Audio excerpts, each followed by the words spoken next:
RTGA, mieux qu'une chaîne, un monde.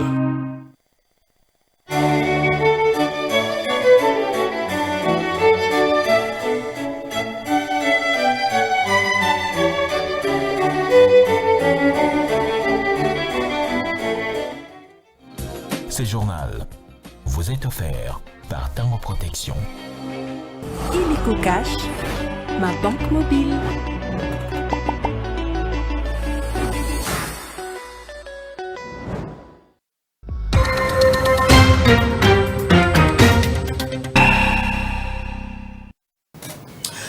Nouvelle édition du journal sur la RTGA, mesdames et messieurs, bienvenue. Voici le sommaire de votre journal.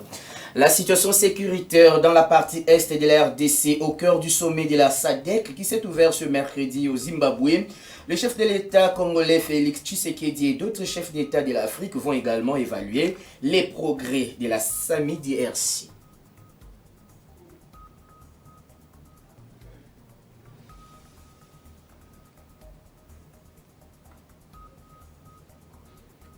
L'opposition congolaise réunie comme un seul homme continue à dire non à la révision ou au changement de la constitution.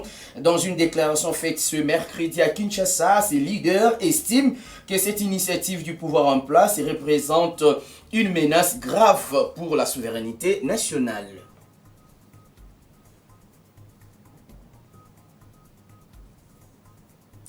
Et puis à l'occasion de la journée internationale des droits de l'enfant, les organisations de la société civile appellent le gouvernement congolais à jouer pleinement son rôle afin de garantir le bien-être des enfants.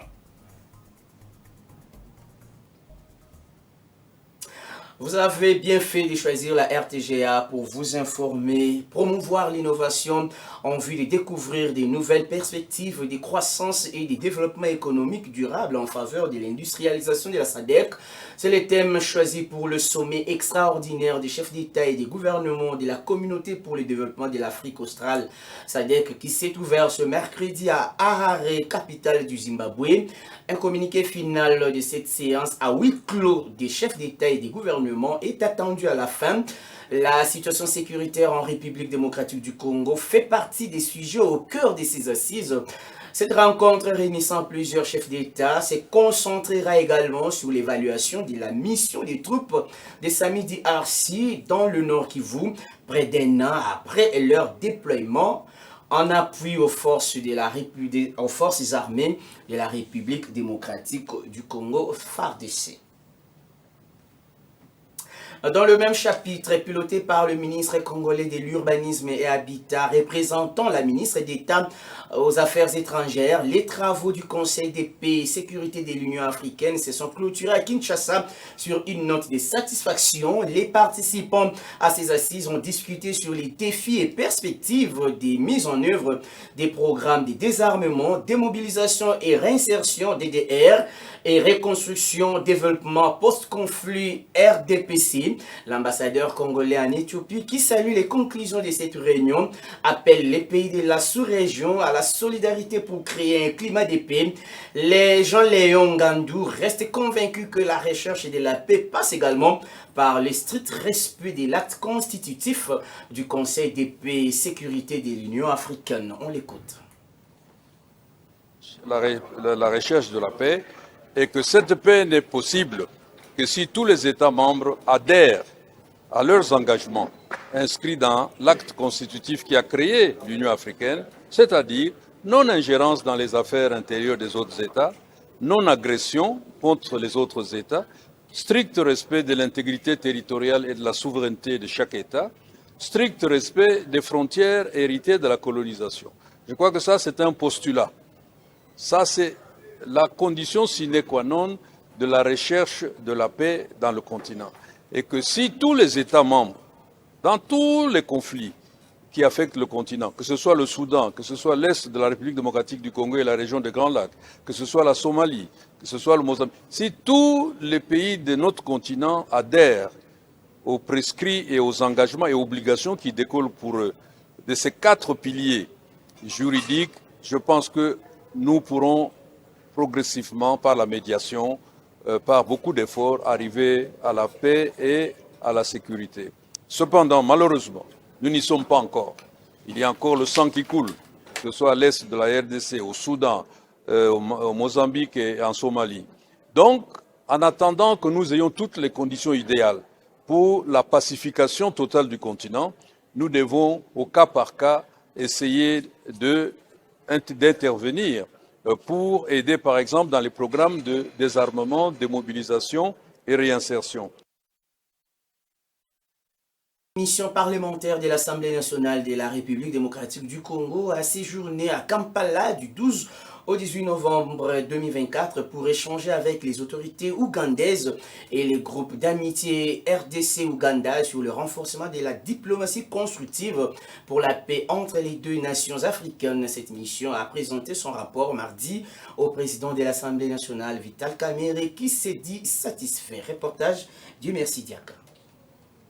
Conduite par les députés nationaux Lambert Mendo Malanga, la délégation des élus nationaux congolais qui ont participé à cette mission parlementaire en Ouganda a présenté son rapport au président de l'Assemblée nationale, Vital Kamerhe, avant de faire le même exercice très prochainement devant la plénière. Cette mission, dont l'objectif était essentiellement parlementaire, a échangé tour à tour avec la commission Affaires étrangères et la commission défense du Parlement ougandais avant d'être reçue par la présidente du Parlement, Anita Annette Among. Cette dernière, à travers la délégation congolaise, a annoncé à son homologue Vital Kamerhe qu'elle va, dans les prochains jours, conduire personnellement une mission à Kinshasa pour faire suite aux échanges entamés avec la mission parlementaire congolaise qu'elle a reçue à Kampala. Bien avant de quitter la capitale ougandaise, la délégation des élus nationaux congolais a eu l'honneur d'échanger avec le président ougandais Yoweri Kaguta Museveni, qui s'est dit très satisfait de cette passerelle établie entre les parlements des deux pays. Il leur a montré l'intérêt majeur que la RDC et l'Ouganda partagent en ayant une collaboration parlementaire et une coopération bilatérale permanente pour la paix et la sécurité de leurs frontières. De notre frontière,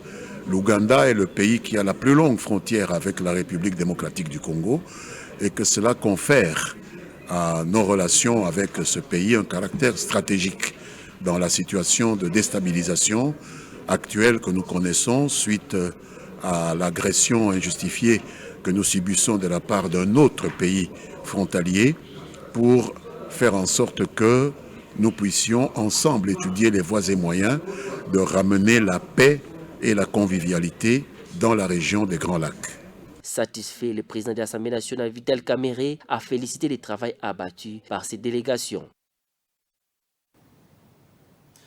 En séjour à Ottawa, au Canada, la première ministre Judith Suminwa a poursuivi sa série de plaidoyers en faveur de la RDC au siège du Parlement canadien. Elle a été reçue par le président de la Chambre des communes, Greg Fergus. Les échanges ont tourné autour du partenariat stratégique entre la RDC et le Canada, à qui elle a demandé de s'impliquer pour que le Rwanda retire ses troupes du sol congolais. Reportage Jacques-Olivier Mouloubandombe. La chef du gouvernement a poursuivi sa série de plaidoyers en faveur de la République démocratique du Congo au siège du Parlement canadien cette fois-ci. La première ministre a été reçue par le président de la Chambre des communes, Greg Fergus. C'était un échange fructueux, doublé de convivialité qui a eu lieu entre la première femme à occuper les fonctions de première ministre en RDC et le premier Canadien noir à accéder au perchoir de la Chambre des communes qui constitue la Chambre basse du Parlement canadien. D'emblée, la première ministre a présenté à son hôte sa vision du partenariat stratégique entre la RDC et le Canada en se basant sur les grandes lignes du programme d'action de son gouvernement. De la création d'emplois à la lutte contre les changements climatiques en passant par la diversification de l'économie et la sécurité, Judith Suminwa a indiqué les pistes de coopération entre les gouvernements congolais et canadiens. Une coopération qui a besoin du soutien du Parlement, le Canada étant un pays de grande démocratie parlementaire. Abordant la question de la situation sécuritaire dans l'est de la RDC, la première ministre a fait savoir au président de la Chambre des communes que le Canada avait un rôle à jouer pour amener le Rwanda à retirer ses troupes du sol congolais, et cela passe notamment par des sanctions et l'appel au respect des accords dans le cadre le processus de paix. On a discuté tous les moyens qu'on peut approfondir, non seulement les relations parlementaires, diplomatiques, mais certainement économiques entre nos deux pays. Pour lui, la situation dans l'est de la RDC préoccupe son pays qui tient à augmenter sa présence en Afrique et surtout en RDC, pays qui a une forte diaspora au Canada et avec lequel il partage une même langue, le français. La première ministre n'a pas manqué de remercier le Canada, 6e pays contributeur dans l'aide humanitaire apportée en RDC. Elle a regretté qu'à cause des conflits armés, les ressources soient affectées à l'effort de guerre plutôt qu'au développement. Voilà, et il faut signaler que la première ministre Judith Suminwa a également obtenu l'engagement du Canada à soutenir les retours de la voix en RDC. C'est là à l'issue des entretiens qu'elle a eu avec la ministre des Affaires mondiales Mélanie Joly. Les principales forces politiques de l'opposition congolaise regroupant le FCC, l'AMUCA, LGD, ADD Congo, Ensemble pour la République et les membres de la société civile ont rejeté fermement le projet de la révision ou du changement de la constitution porté par le président Félix Tshisekedi.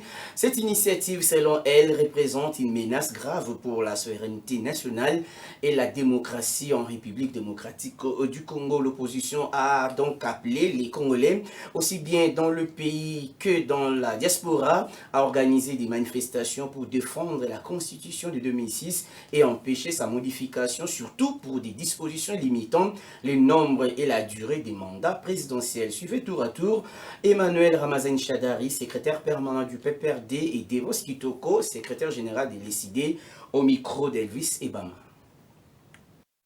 Après avoir suivi avec consternation M. Félix Tshisekedi sur sa volonté de changer la Constitution, déclarons solennellement notre opposition à ce changement ou cette révision de la Constitution, notamment pour des raisons ci-dessous. Aucune disposition de la Constitution du 18 février 2006 n'empêche M. Tshisekedi Tshilombo d'améliorer les conditions sociales du peuple congolais. Des manifestations citoyennes à travers tous les pays et dans la diaspora seront organisées dans les jours à venir pour défendre notre constitution et barrer la route à M. Félix Tshisekedi. Peuple congolais, l'heure est grave, et très grave même. Réveillons-nous, défendons nos droits et notre souveraineté. Nous disons haut et fort, pas de changement de constitution, pas de troisième mandat à M. Félix Tshisekedi. Papi Mouya, cadre et communicateur de l'UDPS Tshisekedi, estime que cette déclaration n'a aucun effet, d'autant plus qu'Emmanuel Ramazani Shadari n'est pas un modèle pour donner des leçons de gestion. Selon lui, l'UDPS et son parti va également lancer des actions de grande envergure pour mobiliser les Congolais à s'adhérer à cette initiative du chef de l'État pour un Congo fort. Il est au micro d'André Ikoma et David Matoumele. Regardez. S'il s'oppose à la révision de cette constitution, je pense qu'il est le premier à violer la constitution en question, parce que l'article 218 est clair.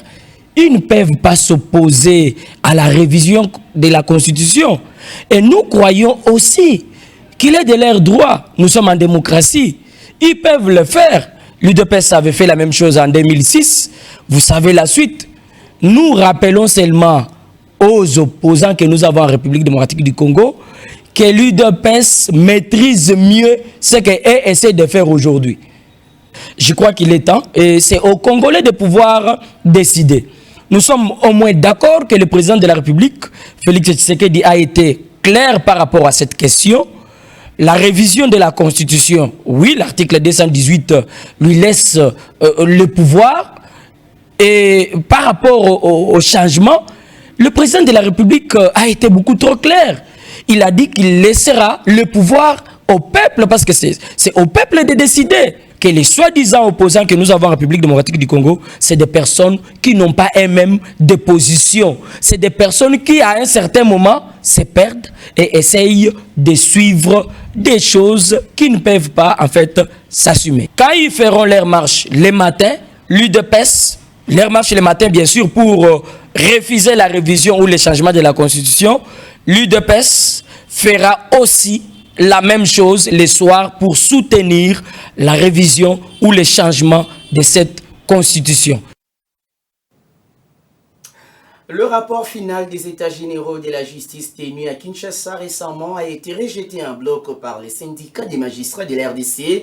Réunis en Assemblée générale extraordinaire mardi à Kinshasa, ces magistrats contestent les recommandations incluses dans le rapport final. Selon eux, ce rapport ne reflétait pas les conclusions des ateliers. Ils ont annoncé en même temps de saisir la justice pour que les rédacteurs de ces rapports soient poursuivis. Ils exigent par ailleurs le rétablissement du rapport contenant les vraies recommandations des parties prenantes. Suivez leurs propos lus par Edmond Issoufa Nganga, président des syndicats autonomes des magistrats du Congo. Il n'y a pas question de révocation de qui que ce soit, mais au jour d'aujourd'hui, il y a question de faire comprendre et de démontrer qu'il y a des résolutions qui n'ont jamais été votées et que cela n'est pas un comportement correct de la part de ceux qui se sont permis de faire cela. Je crois qu'à un certain niveau de l'État, on doit s'interdire certains comportements. Nous allons engager deux démarches. Une démarche syndicale et une démarche judiciaire. La démarche syndicale qui consiste à voir les différentes autorités du pays pour pouvoir mettre à leur disposition les vrais rapports et échanger avec elles sur ces questions. Nous avons cité le magistrat suprême, le chef de l'État. Nous avons cité le ministre de la Justice lui-même qui peut se rendre compte que les rapports finaux ne reflètent pas ce qui a été fait en atelier et ce qui a été voté en sa présence et ainsi corriger les choses. Ce n'est pas tard, c'est dans l'intérêt de la République. Donc nous comptons également voir les membres du Conseil supérieur de la magistrature pour relever cela. Nous avons des rapports signés par ceux qui ont à diriger les ateliers et également les éléments audiovisuels de la plénière. Donc voilà, ça c'est la démarche syndicale. Mais au-delà de cette démarche syndicale, nous envisageons également, vous avez vu l'Assemblée décider d'une démarche judiciaire. La personne qui a rédigé les rapports, puisqu'il y a un rapport général de ces assises, qui même alors qu'il était averti par nos délégués de ne pas se comporter ainsi, l'a fait avec témérité. Nous pensons que ne pas saisir la justice serait irresponsable de notre part. Et tout à fait autre chose à présent. Bientôt, le bureau de l'Office national d'identification de la population ONIP sera implanté à Kananga, au Kasaï central. Affirmation faite par le directeur Richard Ilunga Ntumba lors d'un tête-à-tête avec la délégation des notables et dignitaires du Kasaï central. Richard Ilunga a tout de même annoncé pour bientôt la livraison gratuite des cartes d'identité aux Congolais. Solène Ntumba Moufika pour le reportage. La carte d'identité nationale au centre des échanges entre le directeur général de l'Office national d'identification de la population et les notables et dignitaires du Kasaï central en séjour à Kinshasa. Une occasion pour cette délégation d'avoir une idée claire sur ces processus déclenchés il y a plusieurs mois en République démocratique du Congo. Pour Richard Ilunga Ntumba, directeur général de l'ONIP, la délivrance de la carte d'identité nationale est imminente car ce dossier est sur la table du garant de la nation congolaise, Félix Antoine Tshisekedi Tshilombo. Je suis aussi très heureux de voir que vos préoccupations concernent la nation entière, c'est-à-dire une mission noble, une mission très importante. La population sera contente le jour où chacun aura la carte d'identité dans sa poche. Mais les préalables pour la délivrance de cette carte d'identité sont tels que il faut travailler. Nous avons un pays continent. Nous ne pouvons pas délivrer des cartes où demain les gens vont montrer 4 cartes. Moi j'ai reçu 4 cartes Lui, là, ce n'est pas les cartes d'électeurs. Attention. Ces cartes-là, ce sont des cartes sécuritaires. Les notables et dignitaires du Kasaï central ont à leur tour plaidé pour l'installation rapide des antennes de l'ONIP dans les provinces, chose qui pourrait réduire tant soit peu les taux de chômage. Satisfaction totale d'Emmanuel Isaac Aboukapu au sortir de cette audience. Nous avons échangé et bientôt l'ONIP sera dans les provinces et nous ferons bien de bien nos cartes qui est un service important de l'État. Ce que nous pouvons demander à la population générale, c'est de soutenir un service qui a une vision claire. Il y a des soucis comme ce budget président qui veut que tout Congolais soit totalement identifié. Il faut le dire, la carte d'identité nationale est un document essentiel pour prouver son identité et sa nationalité dans une variété de situations officielles et quotidiennes.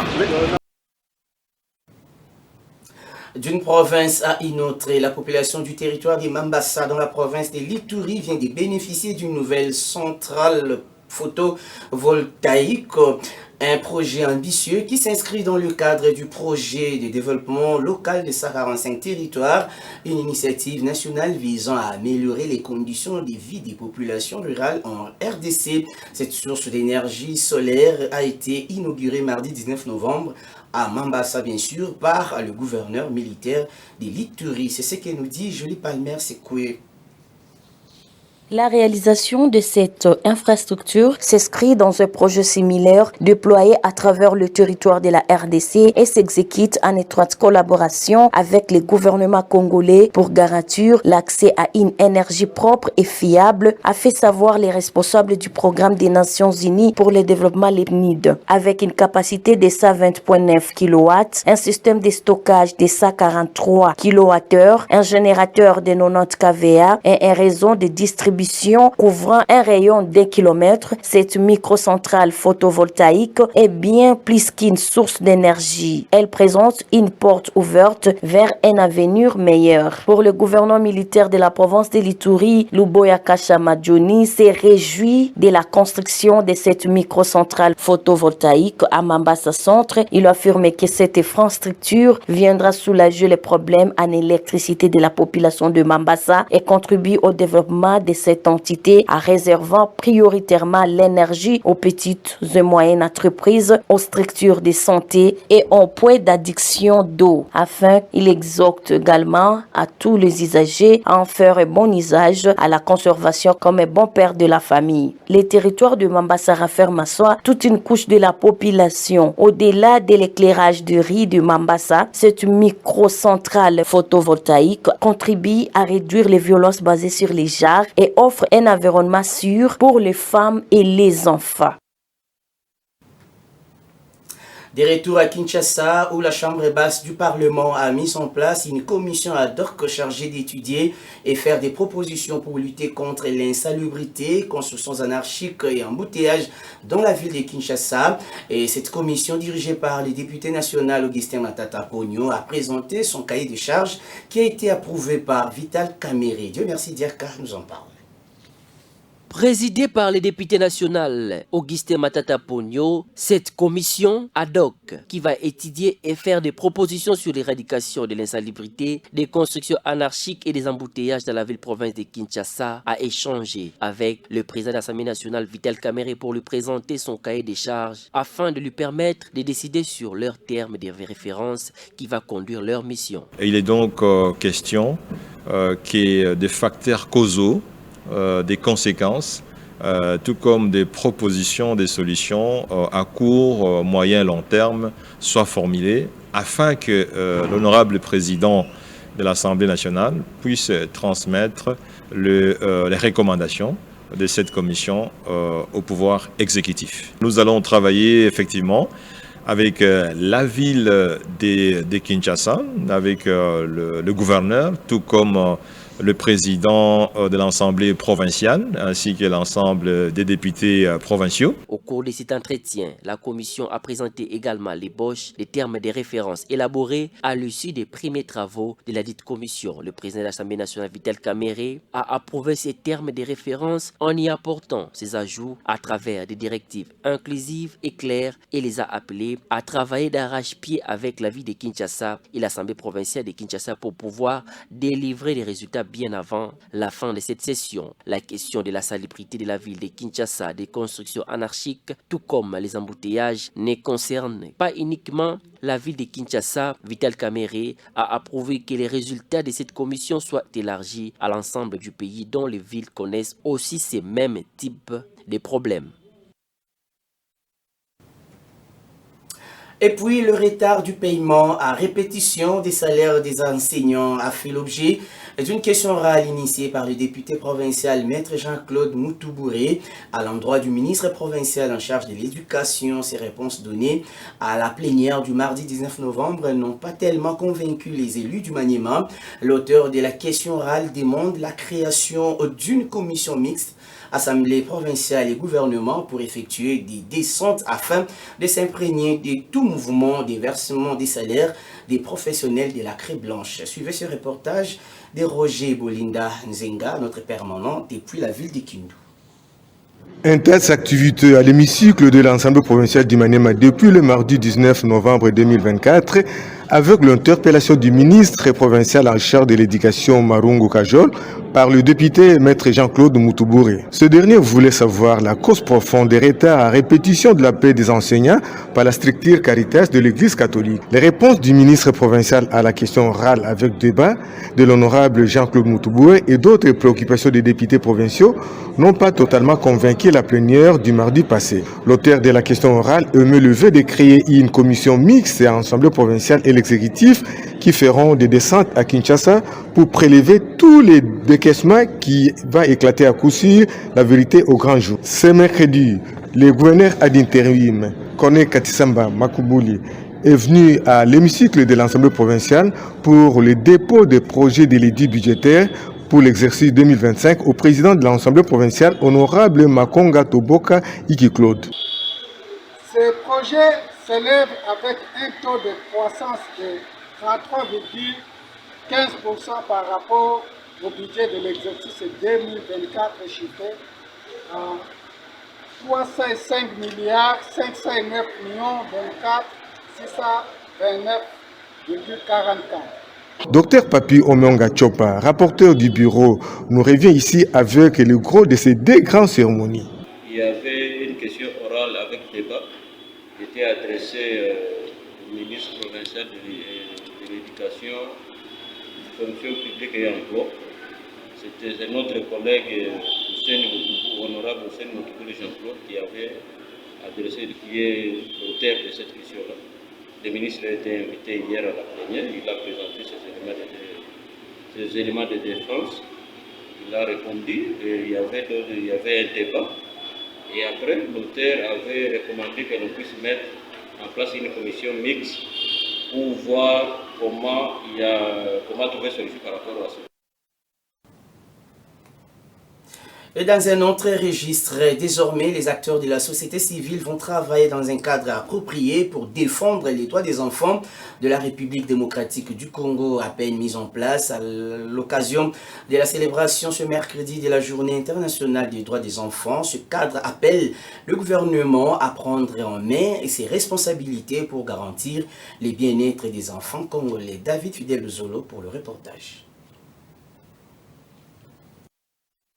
Les enfants de la République démocratique du Congo, à l'instar de tous les enfants du monde, ont droit à la vie et au bien-être, comme le stipule la Déclaration des droits de l'enfant de 1959 et la Convention relative aux droits de l'enfant de 1989. Les organisations des femmes de la RDC se sont mobilisées sur initiative de la députée nationale Doli Chilombo, élue du district de la Tchangou, et Lasbel Afiamama, pour célébrer la Journée internationale des droits des enfants avec une centaine d'enfants orphelins des communes de Lansele et de Kimbantseke. Cette célébration était une occasion pour ces enfants vulnérables vulnérables d'extérioriser leurs sentiments de liberté à travers les chants et danses.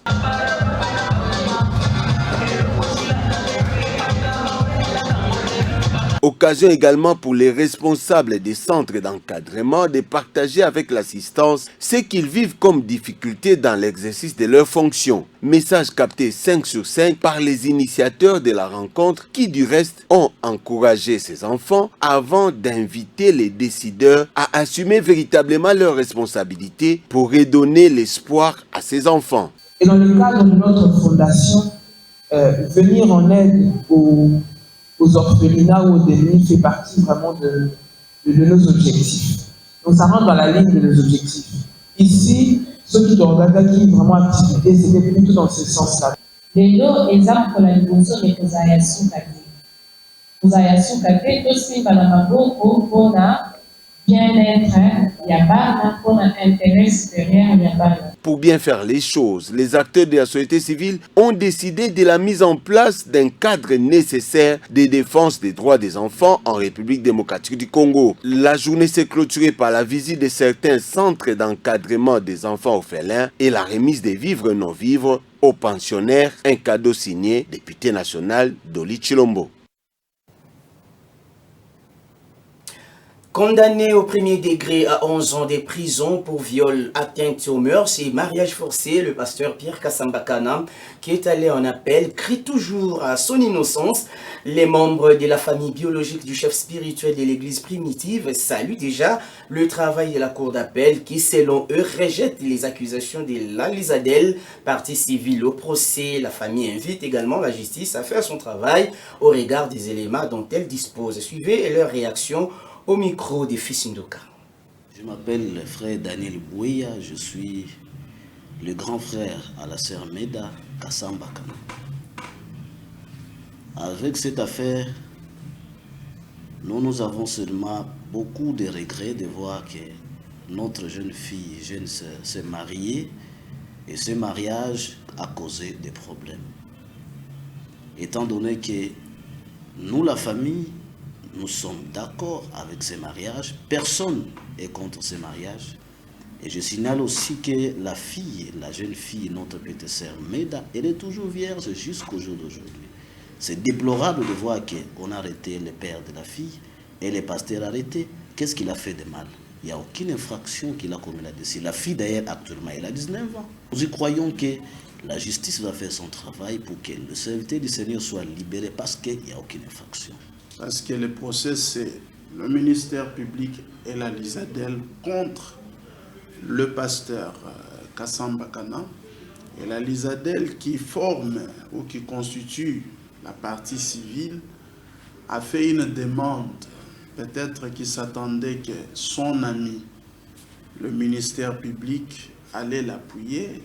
Mais par contre, son ami ou son collègue au procès a demandé à la Cour de rejeter totalement cette demande-là parce qu'ils peuvent constater que dans le dossier, il n'y a pas de grief. Nous faisons confiance à la Cour, qui est l'organe habilité à prononcer les droits, qu'il va suivre réellement la déposition faite par le ministère public. Ils vont rejeter toutes ces demandes-là. L'Église n'est pas en danger puisque cette question avait déjà vu jour au temps des apôtres. Si c'est une œuvre humaine, elle va s'éteindre d'elle-même. Mais si c'est une œuvre de Dieu, une œuvre divine, gardez-vous de vous retrouver en train de combattre Dieu sans le savoir. En société, le remplacement de la tuyauterie de distribution d'eau potable est réalisé depuis plusieurs semaines dans la commune d'Ingalema à Kinshasa. Objectif, améliorer la desserte en eau potable dans la capitale. Ces travaux sont exécutés dans le cadre du projet Kin Elenda. Reportage, Clarisse Koko Kapalai.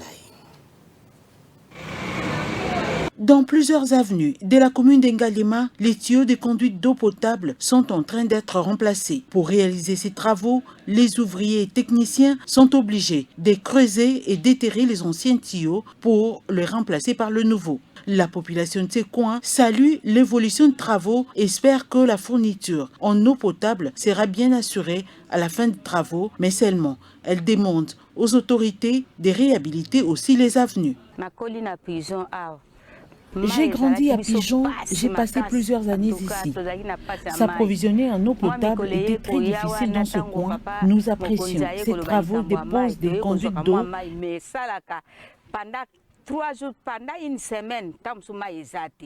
Et nous demandons aussi qu'on nous prépare des routes telles que c'était avant. Nous voulons être desservis. Ces travaux de remplacement des conduites d'eau s'exécutent dans le cadre du projet du gouvernement congolais Kin Elenda, un projet qui ne concerne que la ville de Kinshasa. Avec la Banque mondiale, dans le cadre du projet d'alimentation en eau potable et en milieu urbain, on avait financé les activités de la construction du premier module de traitement d'eau potable sur le site d'Ozone, là où nous nous trouvons. C'était la première phase, la construction d'une usine de 110 000 m3 jour. Il y a eu les projets Kinelenda, on a transféré certaines activités qui restaient encore à réaliser dans le cadre de l'eau potable dans les projets Kinelenda. Et avec Kinelenda, on a continué la construction de cette usine. On a terminé une usine. Il faut attendre la fin des travaux pour que ces routes soient complètement réaménagées, étant donné que les tuyaux posés nécessitent un suivi technique avant les lancements d'eau pour éviter que ces derniers présentent des fuites et refaire le travail. Ce journal est terminé, je vous en rappelle les principaux titres. La situation sécuritaire dans la partie est de la RDC au cœur du sommet de la SADC qui s'est ouvert ce mercredi au Zimbabwe. Les chefs de l'État congolais Félix Tshisekedi et d'autres chefs d'État de l'Afrique vont également évaluer les progrès de la SAMU RDC.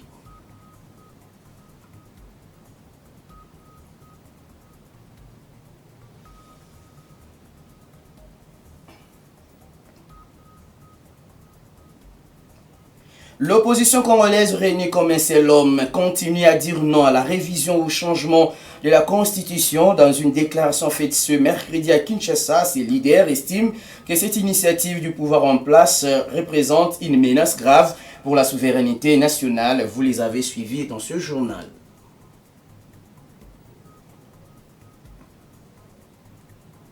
Et puis, à l'occasion de la Journée internationale des droits de l'enfant, les organisations de la société civile appellent le gouvernement à jouer pleinement son rôle afin de garantir le bien-être des enfants congolais.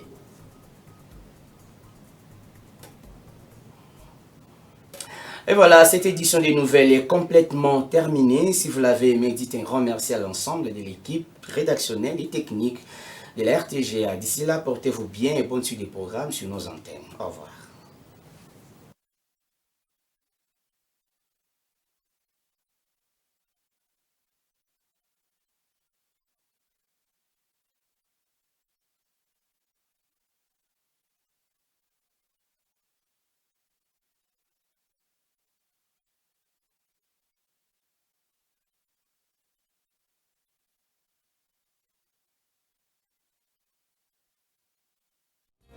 Ce journal vous a été offert par Tango Protection. Illico Cash, ma banque mobile.